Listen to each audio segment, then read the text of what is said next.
만나가 그쳤습니다. 오늘 설교 제목이 만나가 그쳤으니입니다. 오늘 본문 12절 끝에 만나가 그쳤으니라고 하는 표현이 나와 있습니다. 만나는 이스라엘 백성들이 40년 동안 먹어왔던 일용할 양식이었습니다.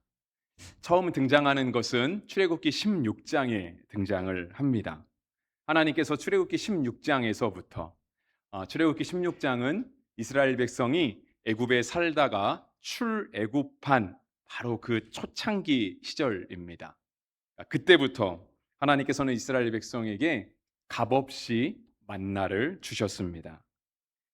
이스라엘 백성은 출애굽하고 나서 광야를 걸었습니다. 그러니까 애굽 땅에서 안전하게 살다가 원래 우리에게 주신 그 약속의 땅 가나안을 향해 가기 위해 광야를 걸어갔죠. 근데 그 광야를 걸어가는 세월이 40년 동안 계속되었습니다. 40년 동안 계속해서 하나님이 가라 하신 곳으로 다녔기 때문에 이스라엘 백성은 출애굽하는 동안에 농사를 지을 수가 없었습니다. 농사를 지을 수가 없으니까 안정적으로 양식을 확보하기가 어려웠죠. 그래서 이스라엘 백성들은 하나님 앞에 배고프다라고 하는 원망을 가장 먼저 했고요. 또 자주 하기도 했습니다. 그러니까 이스라엘 백성들이 하나님을 향한 원망은 그런 거였죠. 먹을 것이 없습니다. 고기가 먹고 싶은데 고기가 없습니다. 그래도 사람이 물은 먹어야 되겠는데 마실 물이 없습니다. 라고 하는 그러한 원망들이었습니다. 그 원망이 출애굽기 16장 3절에는 이렇게 기록되어 있습니다. 우리가 애굽 땅에서 배불리 먹던 때에 여호와의 손에 죽었더라면 좋았을 것을. 근데 실은 이스라엘 백성이 애굽 땅에서 정말 배불리 먹었을까 하는 의심은 생깁니다. 왜냐하면 이스라엘 백성들이 애굽 땅에 살 때 벽돌 굽는 사람으로 살았거든요. 그러니까 노동자로 살았어요. 그러니까 그렇게 여유가 있진 않았을 겁니다. 물론 노동자 중에는 부유한 사람도 있죠. 하지만 이스라엘 백성이 아마 부유하기에는 어려웠을 거라고 생각해 볼 수 있는 게 이스라엘 백성들은 원래 이집트 땅을 살아가던 그 원주민은 아니었습니다. 그러니까 이집트 땅의 원래 국민은 아니었고요. 어느 순간부터 이집트 땅에 살기 시작한, 애굽 땅에 살기 시작한 소수민족이었거든요. 그렇기 때문에 학대를 받기도 했고 원하지 않는 노동에 시달리기도 했죠. 그러니까 어쩌면 이스라엘 백성이 원망한 것처럼 우리가 애굽 땅에서 배불리 먹었던 때라고 하는 것은 조금 과장된 표현일 수 있습니다. 근데 그들이 하나님께서 구원하셨다고 하시면서 우리를 이끌어내셨는데 도리어 우리가 광야에 나와 봤더니 광야는 농사를 지을 수도 없을 뿐더러, 왜냐하면 계속 돌아다녀야 되는데 어떻게 씨를 뿌리고 농사를 짓겠습니까? 설령 뿌린다고 해도 내가 수확을 얻을 수가 없잖아요. 그러니까 하나님의 인도하심을 따라 나왔던 그 길에서 도리어 그들은 늘 배가 고팠던 겁니다. 그래서 16장 3절 끝은 뭐라고 되어 있냐면 우리가 광야에서 줄여 죽는도다라고 되어 있습니다. 그래서 하나님께서 만나를 주셨습니다. 이스라엘 백성들이 만나를 처음 보았을 때 이스라엘 백성들의 반응은 이것이 무엇이냐였습니다. 그 기록이 출애굽기 16장 15절에 적혀 있거든요. 이것이 무엇이냐. 근데 정말 이 표현이 정확했을 겁니다. 여러분도 한번 생각해 보시기를 바랍니다. 이스라엘 백성들은 만나를 얻기 위해서 특별한 무언가를 하지 않았습니다. 그러니까 농사를 지은 것도 아니고요. 돈을 내고 사온 것도 아니었습니다. 정말 그냥 자고 일어났더니 밖에 나가 봤더니 만나가 음식이 그냥 천지에 깔려 있었던 거예요. 그러니까 아마 깜짝 놀랐겠죠. 이게 뭐지? 아마 여러분들이 내일 아침에 일어났는데 여러분이 현관문을 나서는 순간 그 밖에 음식이 이렇게 깔려 있다 생각해 보세요. 그러면 정말 놀라지 않겠습니까? 이게 무슨 일이지라고 생각하지 않겠습니까? 근데 이스라엘 백성들이 이 만나를 얻기까지 과정은 뭐였냐면 원망이었거든요. 하나님을 향해서 하나님, 우리가 애굽에 있을 때는 진짜 배불렀는데, 어쩌면 이게 과장된 표현일 수도 있지만 하나님, 우리는 정말 배불렀습니다. 그때는 우리가 먹을 거 걱정 안 했습니다. 근데 우리가 하나님의 인도하심을 따라 나왔더니 광야에서 줄여 죽습니다.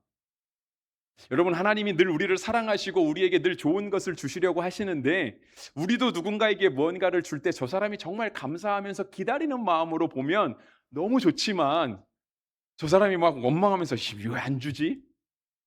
난 이거 없는데 라고 원망하고 불평한다면 정말 주고 싶은 마음이 굴뚝 같다가도 왠지 그 마음이 조금 사라지지 않습니까? 그리고 어쩔 수 없이 주더라도 정말 기쁜 마음으로 주고 싶은 것은 없겠죠.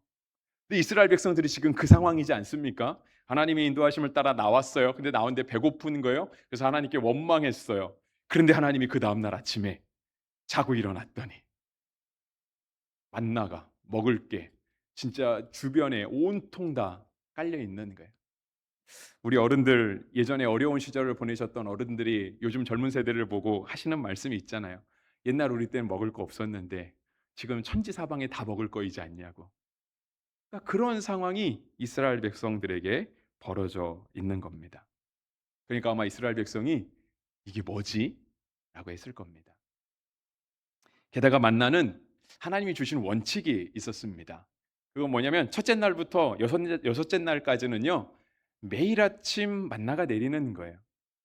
한 번도 어김없이 매일 아침 만나가 내리는 겁니다. 그러니까 굳이 가서 이틀치를 거둘 필요가 없고요. 설령 욕심부리고 이틀치를 거뒀던 사람들은 그 다음 날이 됐을 때 그렇게 맛있던 만나가 썩어서 냄새가 나는, 그래서 갖다 버려야만 하는 상황이 벌어졌던 거예요. 내일 안 주시면 어떡하지라고 하는 의심할 필요도 없었고요. 하나님의 변함없는 약속처럼 매일같이 만나가 왔습니다. 그리고 그거를 이틀치를 보관하면은 이틀치에는 무조건 썩어서 버려야만 했는 그런 게 만나였습니다. 근데 하나님께서 일곱째 날에는 안 주시겠다 그러는 거예요. 안식일이기 때문에. 그리고 여섯째 날에 이틀치를 거두라고 하는 거죠. 근데 너무 신기한 건 여섯째 날에 이틀치를 거두면 일곱째 날에는요, 그 다음 날 미리 걷어놓은 만나가 썩지 않는 거예요.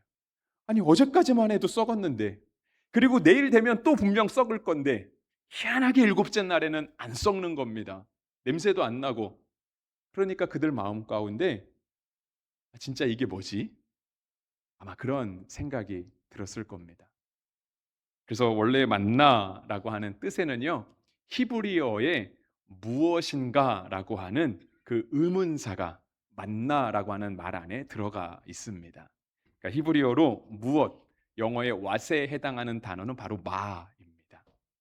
그래서 만나라고 되어 있고요. 히브리 원전에는 그냥 이렇게 만이라고만 되어 있습니다. 만. 이제 우리가 한국말로 번역하면서 이렇게 만나가 되었는데요. 근데 이런 만나가 그치는 거예요. 매일같이 어김없이 오던. 그래서 우리를 늘 안정적으로 살게 해주었던, 다음날 양식을 걱정하지 않아도 됐던 그 만나가 갑자기 그치게 된 겁니다. 이스라엘 백성들이 어땠을까요? 어제와 다름없이 자고 일어났습니다. 그리고 밖에 나갔어요. 당연히 만나가 있을 줄 알았는데 만나가 없는 거예요. 그 마음이 과연 어땠을까 하는 거죠. 아, 오늘만 없나? 그 다음날 갔는데 또 없는 거예요. 슬슬 마음이 어떤 마음이 찾아왔을까요? 불안함이 들지 않았겠습니까? 여러분, 만나가 마치 뭐 요즘처럼 기후 이상이 생겨서 갑자기 재배가 안 되거나 나지 않은 것은 아닙니다. 아니면 지금 이스라엘 백성들이 가나안 땅에 들어갔잖아요. 그러니까 요단강을 마른 땅으로 건너서 지금 가나안 땅에 들어갔습니다. 들어갔더니 막 우리 이스라엘 백성들 때문에 주변의 모든 성들이 다 두려움에 떨고 있습니다. 근데 마침 우리가 새로운 지역에 와서 이 지역의 어떤 지형적인 특성상, 어떤 지질학적인 특성상 만나가 안 나는 건가? 그게 아니었습니다. 하나님께서 만나를 그치게 하시는 거예요. 그래서 설교 제목이 만나가 그쳤으니 돼 있잖아요. 만약에 여러분들이라면 만나가 그쳤을 그 당시에 여러분은 어떠셨겠습니까? 매일같이 먹어오던 그 양식이 어느 날 갑자기 그치는 거예요. 근데 아무런 예고가 없었습니다. 그러니까 지금 기후 이상이 생겨서 우리가 농사를 지어도 수확이 조금씩 줄어들 것이다. 그러한 어떤 경고도 없었습니다. 아무 말 없이 그냥 만나가 딱 그치게 된 거죠. 근데 과연 우리가 그 당시를 살아가던 이스라엘 백성이라고 한다면 우리는 과연 어땠을까라고 하는 거예요. 조금 다르게 생각해 볼까요? 만나는 이스라엘 백성들이 40년을 변함없이 먹어왔던 일용할 양식이었습니다. 자고 일어나면 맨날 만나가 내렸습니다. 아침에도 일어나서 그 만나를 먹고 점심에도 만나를 먹고 저녁에도 만나를 먹었습니다. 다음 날 갔더니 또 만나가 있습니다. 아침에도 먹고 점심에도 먹고 저녁에도 먹었습니다. 오늘 본문 가운데 유월절을 지켰다라고 되어 있습니다. 유월절은 이스라엘의 명절 가운데 하나죠. 명절이 됐는데도 역시 아침에도 만나, 점심에도 만나, 저녁에도 만나. 이거를 40년 먹었습니다. 이 만나가 그쳤으면 또 한편으로 어떤 생각이 들까요? 저 여러 생각이 들 수 있겠죠. 일단은 불안함. 우리의 미래가 더 이상 보장되지 않는다에 대한 불안함. 한편으로는 야, 이제 그거 안 먹어도 되겠구나. 네, 하는 그 어떤 해방감. 이런 것들이 들지 않았겠습니까? 그런데 중요한 건 이 만나를 그치게 하신 분이 있다라고 하는 겁니다. 만나를 주신 분이 있는 것처럼 만나를 그치게 하시는 분이 있어요. 그분은 바로 하나님이십니다. 근데 이 만나를 그치게 하실 때 하나님이 보여주신 딱 하나의 증거가 있습니다. 그것은 11절에도 기록되어 있고 12절에도 기록되어 있는데요. 11절 그 땅의 소산물을 먹되라고 되어 있고요. 12절은 그 땅의 소산물을 먹은 다음 날에 만나가 그쳤으니라고 되어 있습니다. 하나님은 우리를 인도하시는 하나님이십니다. 광야의 길을 내시는 하나님이, 홍해가 가름하고 있으면 홍해를 가르시는 하나님이시고요. 요단강이 범람하면 요단강을 가르시는 하나님이십니다. 그 하나님이 만나를 주시고 물도 주시고 메추라기도 주시고 이스라엘 백성은 아무것도 하지 않았는데 그들이 단지 하나님이 인도하신 길을 걸어왔다라는 그 한 가지 사실만으로 주변에 있는 모든 사람들이 다 두려움에 떨게 하시는 하나님, 바로 그 하나님이 우리를 인도하시는 거예요. 그리고 그분이 그 땅의 소산물을 먹게 하셨던 것입니다. 그리고 하나님은 만나를 그치게 하셨습니다. 가나안 땅에 들어가면 그 땅의 소산물을 먹게 하시는 게 하나님 뜻입니다. 가나안 땅에 들어왔음에도 불구하고 이제는 우리가 집 짓고 살고 있고 농사 지으면서 살 수 있고 자녀를 안정적으로 기르고 우리의 가축들도 안정적으로 기를 상황이 오면 하나님의 뜻은 농사를 짓는 겁니다. 오늘 그래서 본문 12절 끝에 그렇게 적혀 있잖아요. 그 해에 가나안 땅의 소출을 먹었더라. 하나님이 주셔서 먹은 것도 있지만 이스라엘 백성이 농사를 지었겠죠. 농사를 지었더니 하나님께서 그 땅의 소산물을 거두게 하시더라는 거예요. 그리고 그걸로 먹게 하신다는 거죠. 그러니까 하나님이 만나를 그치게 하신 겁니다. 하나님의 인도하심은 완벽합니다. 그래서 시편 121편은 이렇게 얘기하세요. 4절에 이스라엘을 지키시는 이는 졸지도 아니하시고 주무시지도 아니하시리로다. 이어서 하시는 말씀이 6절에 이렇습니다. 낮에 해가 너를 상하게 하지 아니하며 밤에 달도 너를 해치지 아니하리로다. 만나를 그치게 하신 것은 하나님의 은혜입니다. 하나님께서 우리의 삶에 만나를 그치게 하실 수 있습니다. 하나님께서 우리의 삶 가운데 만나를 그치게 하시면 만나가 그쳐진 새로운 삶을 살게 되시기를 주의 이름으로 축복합니다. 하나님께서 만나를 그치게 하신 거에는 또 다른 의미가 있습니다. 우리가 이제 지난주에도 살펴보았는데요. 지난주에는 이스라엘 백성들이 할례를 행했다라고 되어 있습니다. 지난주 설교 제목은 길갈, 수치가 떠나가다라는 것이었습니다. 하나님께서 이스라엘 백성들이 가나안 땅에 들어가게 하시고요. 가나안 땅에 단지 들어갔을 뿐인데 주변에 있는 모든 성읍들이 다 간담이 높고 정신을 잃었다라고 되어 있습니다. 그래서 어쩌면 이스라엘 백성이 굉장히 유리한 상황에 놓였기 때문에 이들이 그냥 전쟁에 밀고 들어간다고 해도 어쩌면 이 정말 높은 사기 가운데 이겼을 수도 있습니다. 근데 하나님이 그러한 유리한 상황 속에서도요, 먼저 명하시는 게 있어요. 할례를 행하라 이거죠. 그러니까 상황이 유리해도 그 유리한 상황을 의지할 것이 아니라 너희가 먼저 하나님의 사람이라는 그 표지를 분명하게 가져야 된다 라고 하는 것을 주님이 먼저 제정하시는 거예요. 그리고 나서 이스라엘 백성들이 할례를 행했습니다. 할례는 광야길을 걸어가면서는 행할 수 없었습니다. 왜냐하면 살갗을 잘라내야 되기 때문에 그렇게 상처를 입은 몸으로는 걸어갈 수가 없었던 거죠. 그런데 지금 광야길을 걸어가는 것도 아니고 가나안 땅에 들어와서 전쟁을 앞두고 있는데 하나님이 할례를 행하라 말씀하시는 거예요. 근데 그렇게 하나님의 사람이 되기 위하여 할례를 행할 때 하나님께서 이스라엘 백성들의 수치를 떠나가게 하시더라고 하는 거예요. 여러분, 정말 우리의 삶에 수치스러운 것은 우리가 불리한 상황에 놓였다가 아니라 살다 보니 우리의 삶이 정말 너무 보잘것없고 뭐 하나 내세울 거 하나도 없더라. 그 삶에 놓인 것이 우리의 일생의 수치스러운 일이 아니라 하나님 앞에 우리가 하나님의 사람 된 그 인식, 하나님의 사람 된 그 흔적을 하나도 갖지 못하고 사는 것, 그것이 바로 진짜 수치스러운 거거든요. 그래서 하나님이 그 수치를 떠나가게 하세요. 그리고 하나님께서 오늘 만나를 그치게 하시거든요. 여러분, 아까 설교를 시작하면서도 말씀드렸지만 만나는 처음에 어떻게 왔죠? 예, 이스라엘 백성이 하나님께 원망했습니다. 우리가 애굽 땅에 있을 때 배불리 먹었는데, 실은 그것도 조금 과장된 말이겠지만 하나님을 향해, 하나님, 우리가 정말 배부른 사람들이었습니다. 그런데 주의 뜻을 따라 여기까지 와 보니 줄여 죽게 생겼습니다. 하나님을 향해 원망을 한 거죠. 그리고 그 원망의 결과를 어쩌면 우리 같으면, 사람 같으면 에이 그러면 안 줘, 주고 싶은 마음이 이렇게 굴뚝 같다가도 그 받을 자세가 안 돼 있으면 안 줘라고 우리는 사람 같으면 손을 거둘 수도 있겠지만, 하나님은 그 이스라엘의 원망을, 그 이스라엘의 죄의 그 결과를 그냥 만나로 덮으시는 거예요. 배고파? 그럼 배부르게 해줄게. 먹을 게 없어? 먹을 거 줄게. 마실 물이 없어? 마실 물 줄게. 하나님이 그 이스라엘 백성의 모든 불순종과 원망과 죄의 결과를 그냥 아무 값 없이, 아무 조건 없이 그냥 만나로 덮으시더라 하는 거예요.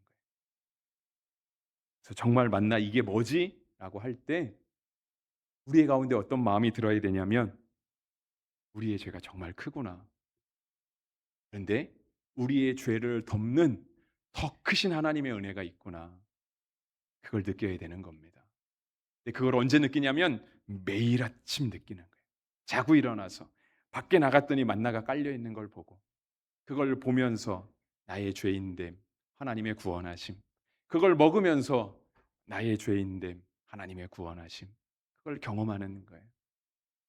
그리고 그 기간이 40년, 우리로 하여금 새로운 땅에 들어가기 전까지, 하나님이 우리의 삶을 완전히 바꾸시기 전까지 하나님이 그렇게 계속해서 우리에게 하나님의 사랑을 내려주시는 것이죠. 여러분, 여러분의 삶에 하나님께서 만나를 그치게 하시는 날이 있을 겁니다. 근데 하나님께서 우리의 그런 안정된 삶을 걷어가시고 우리로 하여금 다시 농사지어야 하는 수고를 감내하라고 하셔도, 하나님이 우리에게 만나를 걷어가신다라고 한다면 그 만나가 걷어진 삶, 만나가 그친 새로운 삶을 살게 되시기를 주 이름으로 축복합니다. 설교 마무리하겠습니다. 하나님은 시간의 주관자이십니다. 그러니까 다른 말로 하면 역사의 주관자라고 말할 수 있죠. 시간은 그냥 인류가 살아오면서 어느 순간 불편해서 안 되겠다, 좀 우리 서로 시간을 좀 정해서 해야 되겠다라고 하면서 만들어낸 어떤 사람의 창작물은 아닙니다. 역사의 주관자 되시는 하나님, 시간의 주관자 되시는 하나님은 세상을 창조하실 때부터 시간을 정하셨습니다. 그것이 창세기 1장 14절 말씀입니다. 하나님이 이르시되 하늘의 궁창에 광명체들이 있어 낮과 밤을 나누게 하고 그것들로 징조와 계절과 날과 해를 이루게 하라. 그러니까 하나님이 태초를 창조하시면서 시간을 정하시는 거예요. 그렇기 때문에 하나님께서 역사의 주관자가 되시는 겁니다. 그러면서 전도서는 우리 가운데 이러한 말씀을 하세요. 3장 1절 말씀이거든요. 범사의 기한이 있고 천하만사가 다 때가 있나니, 하나님이 정하신 때가 있다라고 하는 거예요. 그러면서 전도서 3장 11절은 이렇게 또 말씀하십니다. 하나님이 모든 것을 지으시되 때를 따라 아름답게 하셨고 또 사람에게는 영원을 사모하는 마음을 주셨느니라. 그러나 하나님이 하시는 일의 시종을 사람으로 측량할 수 없게 하셨도다. 여러분 오늘 본문의 만나가 그쳐진 상황도요. 마치 전도서 3장 11절의 말씀과 같습니다. 사람으로는 측량할 수 없게 하신, 사람으로는 잘 이해될 수 없게 하신 그 사건이 바로 오늘 만나가 그쳐지게 하시는 사건이거든요. 그런데 우리가 하나님의 사람이라면 우리가 분명히 바라봐야 될 게 있습니다. 비록 이해는 되지 않는다 할지라도 우리가 분명히 고백해야 될 것은 뭐냐면, 우리가 어저께 그 땅의 소산물을 먹었다라고 하는 사실을 기억해야 됩니다. 우리가 어제는 그간 내내 40년 내내 만나만 먹어왔는데, 만나 말고는 먹을 게 없었는데, 우리가 어저께 유월절을 지키면서는 만나 말고 다른 음식을 먹었다라는 사실을 기억해야 되는 거예요. 하나님이 그 땅의 소산물을 먹게 하신 그 다음 날 만나를 그치게 하셨거든요.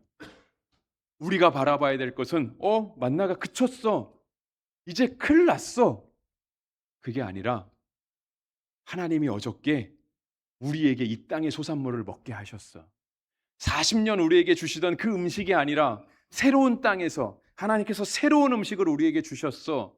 하나님이 우리의 삶에 새로운 일을 행하실 거야 라고 하는 것을 더 깊이 더 먼저 바라봐야만 한다 하는 것입니다. 그게 전도서의 말씀이에요.